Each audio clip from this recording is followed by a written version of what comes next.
Hello coders, स्वागत है आपका रिएक्ट जेएस के एक और वीडियो में। आई होप कि आप लोगों ने पिछला वीडियो पूरा देखा होगा और उसको पूरा फॉलो किया होगा। तो आप लोगों ने रिएक्ट जेएस का एक ब्रांड न्यू प्रोजेक्ट क्रिएट कर लिया होगा और उसे अपने ब्राउज़र में रन करके देख भी लिया होगा। इस वीडियो में हम लोग ये देखने वाले हैं कि जब हम लोगों ने रिएक्ट का नया एप्लीकेशन क्रिएट किया था अपने कमांड के थ्रू क्रिएट रिएक्ट ऐप के, उसमें हमें कई सारे फोल्डर्स और फाइल्स पहले से बनी हुई मिली हैं। तो उन सभी को हम लोग एक एक करके समझने वाले हैं कि उनका यूज़ क्या है हमारे रिएक्ट जेएस के अंदर, वो यहाँ पे एग्जिस्ट क्यों करती हैं। ठीक है, तो यहाँ पे सबसे पहला फोल्डर है हमारा नोड मॉड्यूल्स का। तो जब आप लोग इसको ओपन करेंगे तो यहाँ पे आपको कई सारे फोल्डर्स ऑलरेडी दिखाई देंगे। ठीक है, क्योंकि जब हम लोगों ने रन किया था अपना कमांड, तो यहाँ पे आप लोगों ने देखा था कि 1660 पैकेजेस इंस्टॉल्ड। ठीक है, तो वो सारे के सारे पैकेजेस आपको यहाँ पे नोड मॉड्यूल्स के अंदर मिल जाएंगे। मतलब कि जितने भी पैकेजेस हम लोग इंस्टॉल करते हैं वो सारे के सारे नोड मॉड्यूल्स के अंदर ही आपको मिलेंगे। चाहे हम लोग रिएक्ट के थ्रू कुछ भी इंस्टॉल करेंगे, चाहे हम लोग एनपीएम के थ्रू कुछ भी इंस्टॉल करेंगे, राइट। क्योंकि हम लोगों ने एनपीएम के बारे में क्या पढ़ा था कि एनपीएम एक एक्सटर्नल पैकेज मैनेजर है जो कि एक्सटर्नल कोड को हमें हमारे रिएक्ट जेएस में इंस्टॉल करता है। अब वो इंस्टॉल करके रखेगा कहाँ, राइट। जैसे कि एचटीएमएल में हम लोग क्या करते थे कि वो पूरा का पूरा लिंक हम लोग हेड में या बॉडी में कहीं पे रख देते थे उसको, तब हम लोग उसको यूज करते थे। या फिर उस index.js फाइल को या फिर जो भी हमारी लाइब्रेरी थी उस पर्टिकुलर फाइल को हम लोग डाउनलोड करते थे और फिर वहाँ पे हम लोग उसको index.js के अंदर या फिर जहाँ पे हमें यूज़ करना होता था वहाँ पे हम लोग उसको लिंक करते थे। बट रिएक्ट जेएस के अंदर ऐसा नहीं है। रिएक्ट जेएस के अंदर हम लोग npm उसके बाद वो जो हमारा पैकेज नेम है उसको इंस्टॉल करेंगे तो वो इंस्टॉल होकर के नोड मॉड्यूल्स के अंदर ऑटोमेटिक आ जाएगा। ठीक है, उसका फोल्डर हमें बनाने की जरूरत नहीं है, वो ऑटोमेटिक यहाँ पे आ जाएगा और उसके बाद फिर हम लोग उसका यूज़ करेंगे। ठीक है, पहला हमारा फोल्डर ये है नोड मॉड्यूल्स का और दूसरा फोल्डर हमारा पब्लिक का। ये पब्लिक फोल्डर बड़ा ही इंपॉर्टेंट है। मतलब पब्लिक मतलब आप लोग समझ रहे होंगे जो कि पब्लिकली अवेलेबल है हर एक किसी के लिए। ठीक है, तो यहाँ पे हम लोग क्या क्या चीज़ें करते हैं। यहाँ पे हम लोग ऐसी चीज़ें रखते हैं जो कि पब्लिकली सभी के लिए अवेलेबल हैं। अब हम लोग बात करते हैं पब्लिक फोल्डर की। अब जैसे कि आप लोगों को नाम से लग रहा होगा पब्लिक की, इसमें ऐसी चीज़ें रखी जाती हैं जो कि हर एक इंसान के लिए एक्सेसिबल है। मतलब कि कोई भी अगर हमारी वेबसाइट एक्सेस कर रहा है तो उसको डायरेक्टली देख सकता है, राइट। तो जैसे इसमें हम लोग क्या कंसिडर कर सकते हैं, जैसे कि हमारी इमेजेस हो गई, जेएस फाइल हो गई, सीएसएस फाइल हो गई, तो ये सारी चीज़ें हम लोग अपने पब्लिक फोल्डर के अंदर रखते हैं। तो यहाँ पे आप लोग देखेंगे कि यहाँ पे एक फाइल है index.html की। ठीक है, अब जैसे कि एक फाइल और क्या है favicon.ico। अब फेविकॉन फाइल्स कौन सी होती हैं, जो कि हमें अपने ब्राउज़र के टैब पे टॉप पे दिखाई देती हैं। ठीक है, इसको हम लोग देखते हैं। ये रहा हमारा ब्राउज़र। ब्राउज़र में जो यहाँ पे दिखाई दे रहा है रिएक्ट ऐप के बगल में, इसी को हम लोग फेविकॉन कहते हैं, राइट। क्योंकि हर एक वेबसाइट पे आप लोग देखेंगे, अगर मैं यहाँ पे फ्लिपकार्ट ओपन करता हूँ तो फ्लिपकार्ट में भी आपको ये चीज़ यहाँ पे दिखाई देगी। तो ये फेविकॉन आइकन होता है जो कि यहाँ पे टॉप पे दिखाई देता है और इसका नाम हमेशा हम लोग को यही ही रखना पड़ेगा। उसके बाद हमारे पास फाइल है index.html की।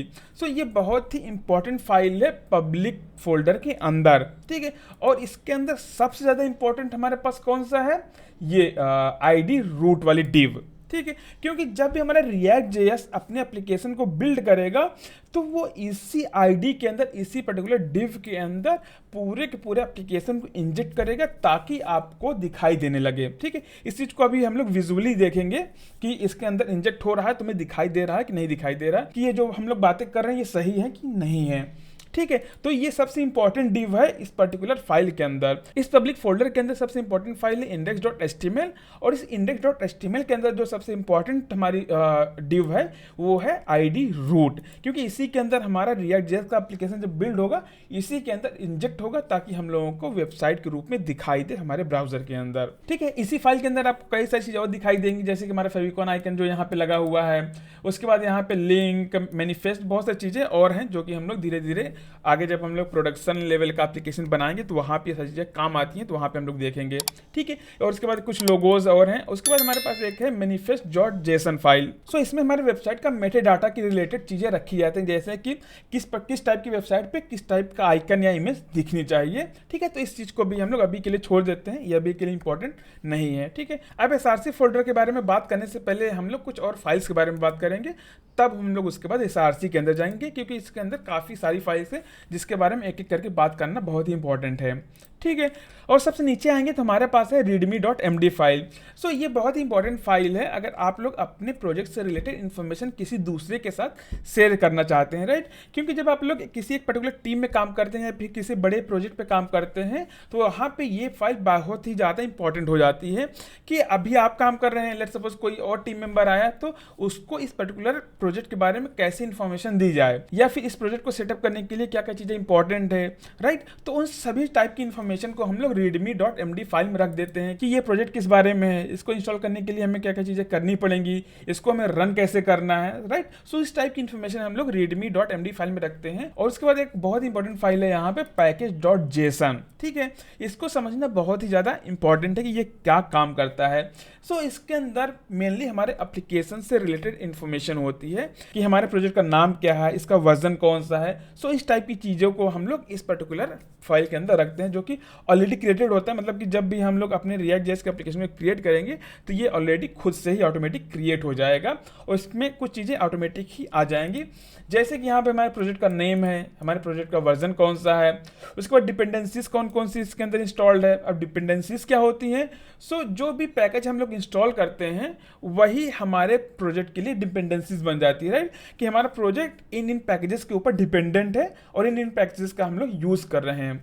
अब जरूरी नहीं है कि हर एक पैकेज यहाँ पे लिस्टेड हो। जैसे कि हमारे पास जो नोड मॉड्यूल्स है इसके अंदर बहुत सारे फोल्डर्स हैं, हर एक फोल्डर की इंफॉर्मेशन यहाँ पे नहीं है। वही सारे फोल्डर्स की इंफॉर्मेशन यहाँ पे होगी जो कि हम लोग खुद से इंस्टॉल करेंगे, राइट। क्योंकि जब भी हम लोग कोई एक पैकेज इंस्टॉल करेंगे तो उसके साथ कई सारे पैकेजेस और इंस्टॉल होते हैं जो कि एक दूसरे पे डिपेंडेंट होंगे, तो उनकी इन्फॉर्मेशन यहाँ पे नहीं आती।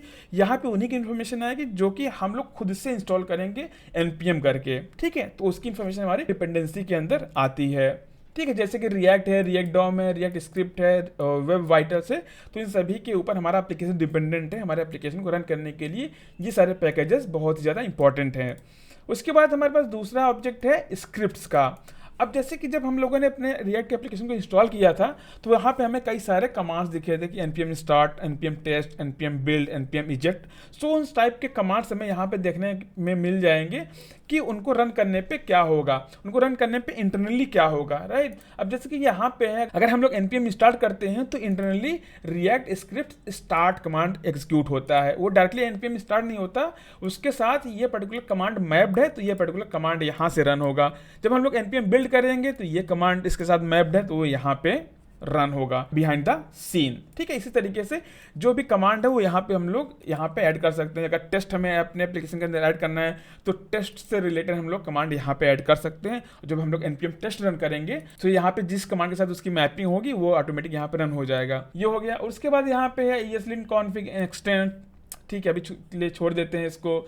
और यहाँ पे कई सारी चीजें और दी गई हैं। उसके बाद हमारे पास यहाँ पे एक फाइल है पैकेज log.json, ठीक है। ये फाइल इसी फाइल का क्लोन है जिसके अंदर पैकेजेस की इंफॉर्मेशन लॉग्ड फॉर्म में रहती है कि कौन सा एप्लीकेशन का वर्जन हम लोग यूज कर रहे थे इंस्टॉलेशन के समय। सो उन सभी की इंफॉर्मेशन इसके अंदर आ जाती है। अब जैसे कि लेट्स सपोज हम लोगों ने किसी पैकेज का कोई स्पेसिफिक वर्जन इंस्टॉल किया, जैसे कि 0.1 वर्जन इंस्टॉल किया। अब दूसरे डेवलपर के पास वही एप्लीकेशन गया तो उसने 0.9 का वर्जन इंस्टॉल कर लिया। तब वहाँ पे जरूरी नहीं है कि चीज़ें वैसे ही काम करे जैसे कि डेवलपमेंट के टाइम पे काम कर रही थी।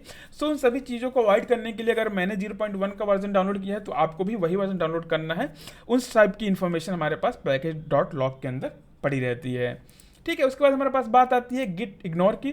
सो जब हम लोग अपने प्रोजेक्ट को गिटहब पे अपलोड करते हैं तो कुछ फाइल्स नहीं जानी चाहिए। सो उस टाइप की इन्फॉर्मेशन इसके अंदर होती है। सो इसको हम लोग डिटेल में जब गिट की वीडियो बनाएंगे तो उसमें समझ लेंगे।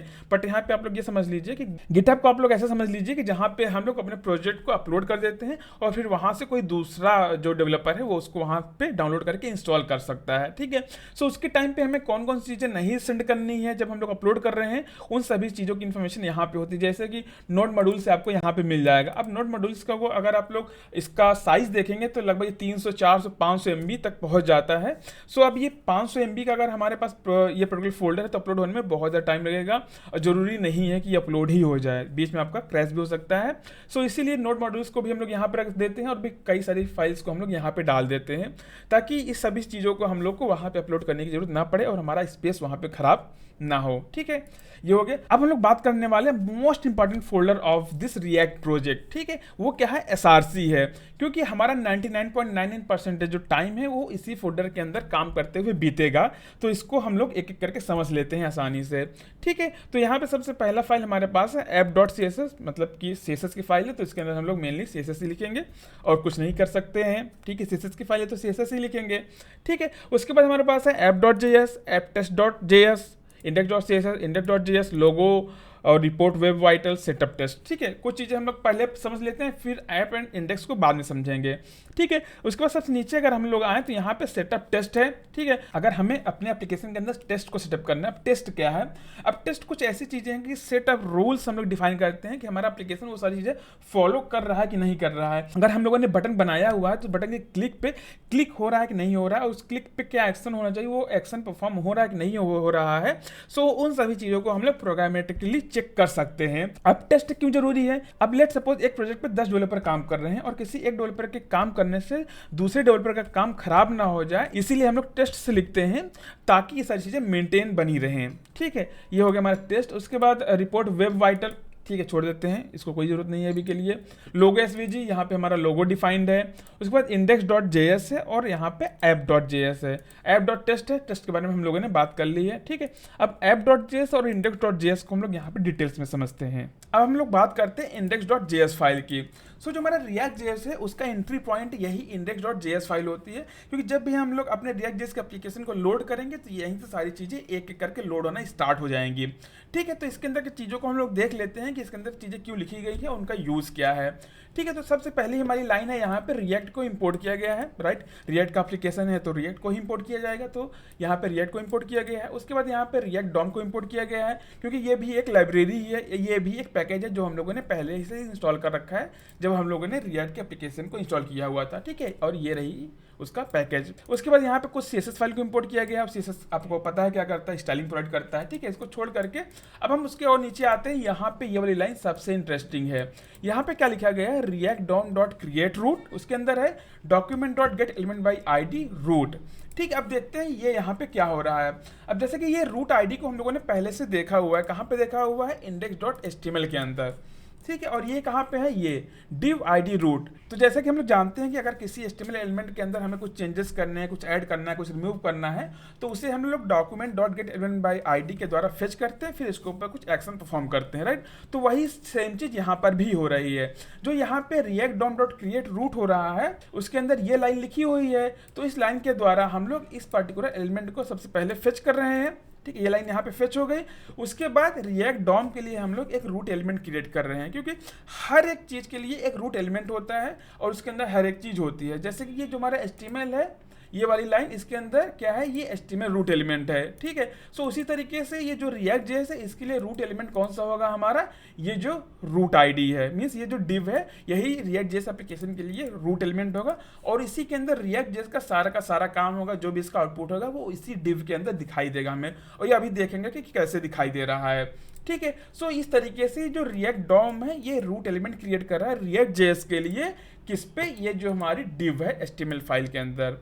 क्योंकि हमें पता है कि जो भी हमें चीज़ें ब्राउजर पे दिखाई देती हैं वो एक HTML फाइल ही होती है, राइट।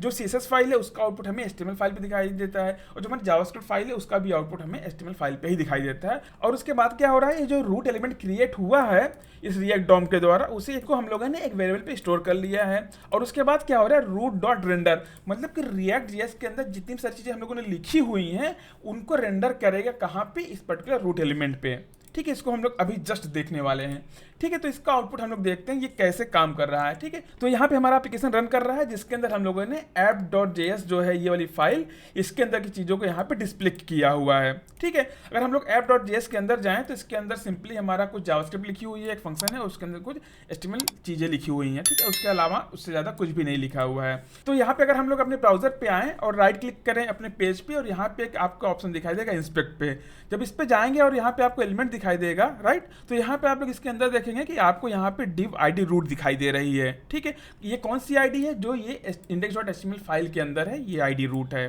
ठीक है। यही आईडी है और इसी के अंदर हम लोगों ने पूरा का पूरा अपने React.js का एप्लीकेशन डिस्प्ले किया हुआ है। और ये लिखा क्या गया है यहाँ पे, ये जो app.js के अंदर है, ठीक है। इसको चेंज करके हम लोग देखते हैं यही है कि नहीं है, ठीक है। इसको हम लोग यहाँ पे चेंज करते हैं, HTML लगाते हैं, this is my first react application. ठीक है, इसको अगर सेव करें हम लोग तो ये जो हम लोगों ने app.js के अंदर चेंज किया हुआ ये हमें कहाँ पे दिखाई देना चाहिए, ये index.html के अंदर जो ये रूट एलिमेंट है, ठीक है, इसी के अंदर दिखाई देना चाहिए। अगर हम लोग यहाँ पे आके देखें फिर से, सॉरी हम लोगों ने सेव किया, इसको रिफ्रेश करते हैं एक बार। ठीक है, अगर हम लोग इसको रिफ्रेश करेंगे तो ये जो रूट एलिमेंट है इसको अगर हम लोग फिर से ओपन करेंगे तो इसके अंदर हमें h1 दिखाई देगा, जो कि क्या है, this is my first react application. ठीक है, यही हम लोगों ने यहाँ पे लिखा हुआ है। अगर इसको हम लोग यहाँ से रिमूव कर देते हैं, ठीक है, और तब सेव करते हैं, तब ये यहाँ से रिमूव भी हो जाएगा।